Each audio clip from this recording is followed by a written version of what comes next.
It's a Thunder avalanche. And we're better now than we were at the beginning of the series. They pushed us to the limit. Together we stand and fall on y'all. Ballin' with call it B-ball. The young Thunder have won the West and they're heading to the NBA Finals.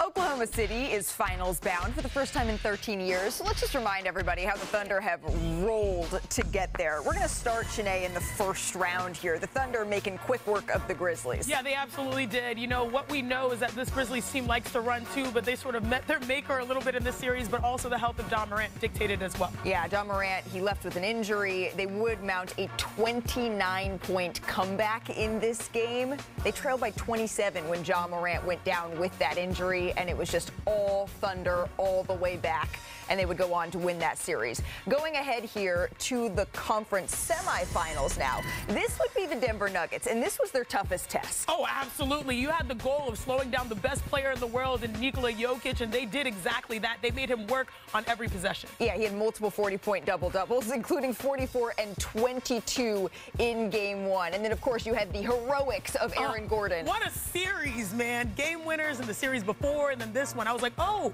is this where experience wins?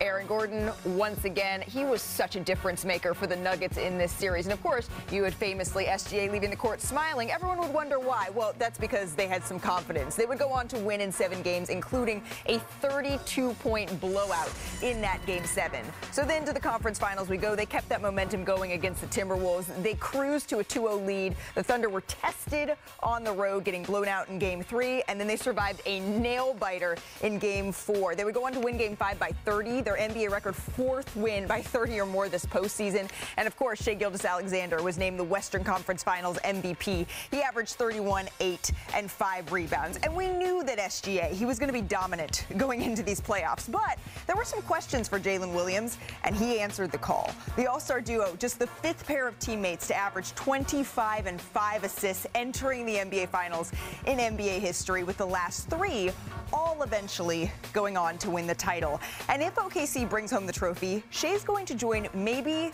the most exclusive club in NBA history. Only 3 players have ever won the scoring title, MVP, and NBA championship in the same season. Shaquille O'Neal in 2000, Michael Jordan 4 times, and then Kareem Abdul-Jabbar, then Lou Alcindor. But Kendrick Perkins, how would you view SGA if he's able to finish off this historic run? 2 things. Number 1, he will be the greatest Thunder ever. Ever. Yes, past Kevin Durant and Russell Westbrook.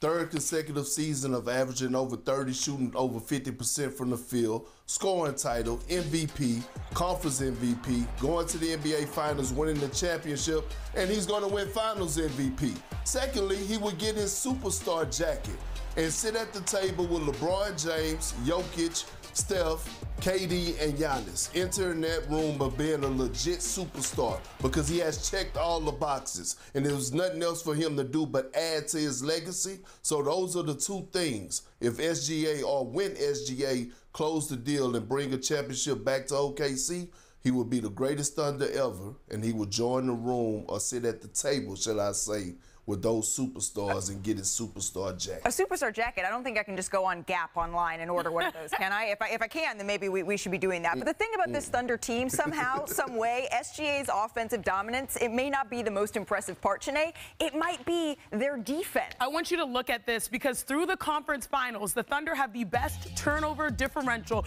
by a team in a single postseason since the merger. I mean, this is great company. Now, if you don't believe me, or these amazing numbers, maybe you'll believe this All-Star's words. We were just a step slow at all those things, which kind of gave them, you know. They had 1 string. Yeah, they were like on 1 string. Defensively, they had a 15 Clippers, 1 string. So this is how the Thunder slowed down the Ant-Man and moved on to the NBA Finals. Defensive plays like this. Here you're going to see Alex Caruso has really captained their defense. He's a Swiss Army knife defensively. He's guarding Rudy Gobert. It does not matter. He hides behind the screen, goes this way, and this is why everyone calls this team the most unselfish team in basketball. Plays like this. Look at the MVP saying, thanks, bro, from what you did defensively to me offensively. Now, again, Caruso has a great communication saying, hey, Hartenstein, go cleanse strong side so we can send help because the scouting report says Naz Reid is going to turn, and he's right there on time, ready to also receive the outlet. But last but not least, I love this play because they know how to load up to the basketball. Right. They guarded almost 100% of Ant's drives. This is the load up. This is the zone. Shai's still able to go out there and close out, and watch, he makes the read on the cut, goes the other way, and this is where we saw a little bit of cousin on cousin crime because there's the dunk. Hey, bro, I thought he was going to go and be like, oh, you're good. No. He has business. You know what they say, Chiney, defense travels, but at home, it kicks off its shoes, it wiggles its toes, it makes itself comfortable, because through 9 games in Oklahoma, the Thunder have the best playoff scoring differential at home of any team entering the finals in NBA history. They've outscored opponents by 24.6 points a game. The next 3 closest teams, they all were eventually crowned champion. And Wendy, you've covered the finals for decades now. Can you just put into context this kind of dominance from OKC? I'm not calling you old, I promise. First off, there are 80 wins and 18 losses in 98 games this year. And by the way, whoever wins the East, I'd like to unfortunately remind you that they were 29-1 against the East. But their defense, here's all you need to know. They start 2 all-defensive players in Lou Dort and Jalen Williams, okay? That's their starting unit. Then they come to the bench, and they bring off the bench Alex Caruso and Cason Wallace. I would submit that twosome as your lead 2 off the bench is the best twosome of defenders coming off the bench for any team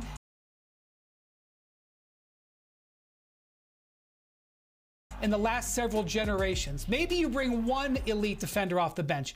You bring 2, and I'll also tell you that Chet Holmgren, if he hadn't injured his hip and missed enough games where he didn't qualify, he would have been probably all defense too. So they're running 3 or 4 or 5 all defensive players out there. Ask the Timberwolves how that felt. Yeah, we haven't seen a Thunder team dominate like this in quite some time. But the question is it the best OKC squad ever? That was a question that was posed to Kevin Durant, actually, online. Who wins in a best-of-7 series, 2012 OKC or this Oklahoma team? He didn't give a direct answer, but he did say, quote, they are historically great. Great shooting all across the board, efficient go-to scorer, size, athleticism all across the board, versatility, shooting big, bruiser big, great coaching, just flat out perfectly crafted. That's high praise from one of the greatest to ever play, Perk. KD didn't quite make a pick, but you know I'm going to make you make one. Who you got here?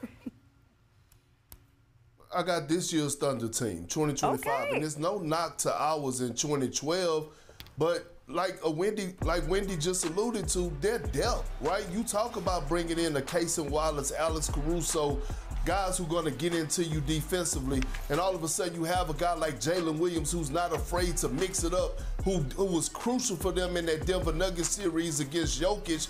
They're just too deep, right? We're talking about one of the greatest defensive teams in NBA history. Now, it's no knock when it comes down to what Russ or KD or James brought to the table, or even Serge Ibaka, but this team is just more polished, and they just have more, like, they have more adults in the room that just have old souls. Like, they act like they've been here before, and that's the scary part, and that's why I give them the edge. Well, now but it will go 7 games. Oh, it will go 7 games, though. He had to make sure he rep for his squad in that way. They're still waiting to see who their opponent is going to be in these NBA finals. Who got home court, Malika?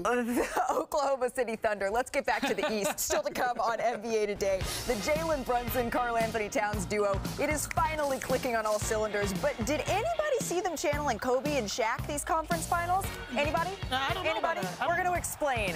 And the Pacers, they're heading home after a disappointing Game 5. Is the pressure mounting for them to get this done in Indiana? A live report right around the corner from our Tim Bontemps. Plus, New York, they stay winning. The defending champ.